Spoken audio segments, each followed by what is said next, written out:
Shark Media. From New York City, where the mayor's place is filled with rats, this is Ballot. Today, a look at the intersection of politics, celebrities, and, well, rats. Let's hit this. It seems Hollywood is feeling rather skittish about overtly backing Biden this election cycle amidst the current hyper-polarized political climate. Even the Biden campaign itself is being cautious about rolling out too many celebrity endorsements too soon. The concerns from publicists and political strategists make sense. In today's divisive atmosphere, a celebrity taking a strong partisan stance can quickly become a PR landmine.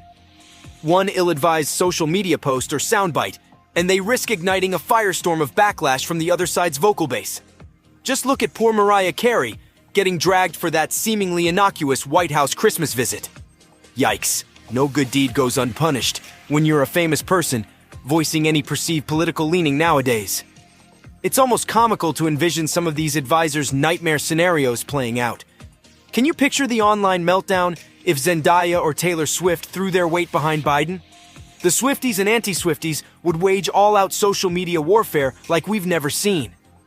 At the same time, you can't really blame celebs for being a bit gun-shy this time around. 4 years ago, not loudly resisting Trump was seen as complicity in Tinseltown. Now the opposite seems true. Any overt political engagement carries massive perceived costs in our discordant times. Still, you know Hollywood's liberal elite can't resist getting involved as Election Day looms.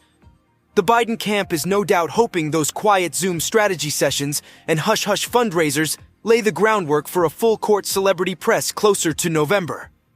Who wouldn't want Queen Beyoncé leading the Biden's Back Again rally in swing state arenas?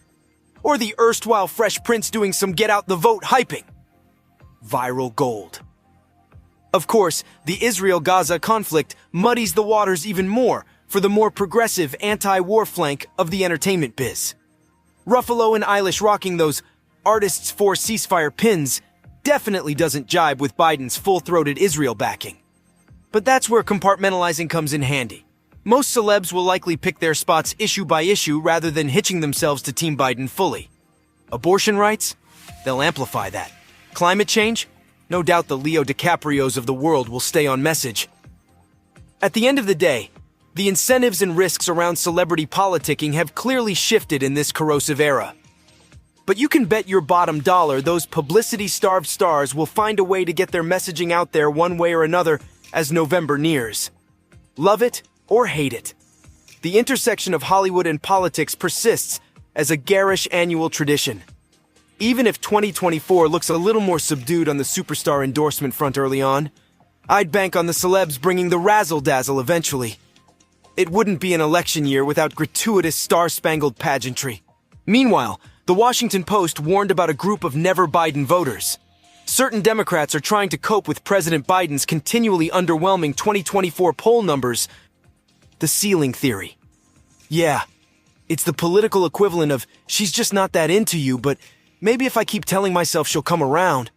All Biden needs to do is rally allies who are unenthusiastic about him.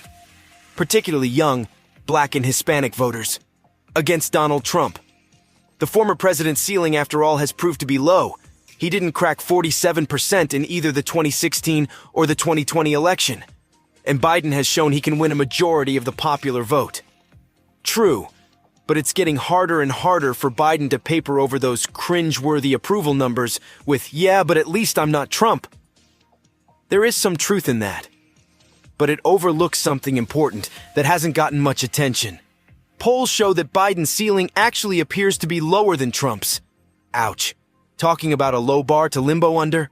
When your ceiling is underneath Trump's, you know you're really scraping the bottom of the electability barrel. While much has been made of never Trump Republicans, never Biden voters appear to loom even larger, at least for now. It's like choosing between a racist toupee and a dusty cloth bag to be your running mate. Not exactly an inspiring pair of options. Biden just doesn't appear to be a viable option for lots of voters right now. As much as a majority, and certainly many more than in 2020, the high no-chance numbers for Biden undercut another common strain of perhaps overly optimistic Democratic thought. Optimistic is being generous. It's more like desperate grasping at straws at this point. Trump's ceiling doesn't actually appear that low right now. He's at 49% head-to-head with Biden across the 6 states polled by the Times. Biden's ceiling, on the other hand, does appear that low. Yikes. When Trump's upside looks rosier than yours, you know you've got an enthusiasm problem. And that suggests Biden's got more work to do than merely rallying the troops against a common enemy. Like trying to rebottle the pungent odor of failure that seems to be following him everywhere on the campaign trail. It looks like New York's rodent-loathing Mayor Eric Adams is in the doghouse again. Or should I say, rat house. The city health inspector slapped him with yet another summons for a fresh rat infestation at his Brooklyn property. I'm picturing him launching into an apoplectic fit. Rats? In my kingdom? This is an outrage, a disgrace, a desecration of all I stand for. You just know Adams was seconds away from deploying his patented drown-a-rat device. A ritualistic vat of caustic liquid specially designed to send those whiskered hellspawn to a burbling demise. A real Grug the Neanderthal approach to pest control. But alas, the party pooper health inspectors beat him to the punch, spotting fresh droppings and burrows for themselves. The evidence was incontrovertible. Mayor McDrathater had been harboring underground infiltrators all along. To his credit, though, the mayor ain't taking this lying down. He's petitioning to contest the citation come July, probably armed with a ragtag team of NYC's most fervent rat busters, ready to dispute the findings. You see these scratches, Your Honor? Battle scars from me wrestling one of those filthy rodents with my bare hands last Thursday? Kano from Mortal Kombat's got nothing on me. I'm the real Sub-Zero. Still, you do have to wonder when Adams will concede defeat and stop tilting at these windmill tales. $7,000 spent on mitigation and a solid handful of citations later, methinks it's time to make peace with the grimy realities of NYC real estate. Or hey, if all else fails, maybe he can appoint a rat extermination czar whose sole mandate is rooting out any unfortunate laissez-faire critters squatting at his honor's cribs. Desperate times, y'all. Portions of today's program were made with the help of AI and a couple of rats.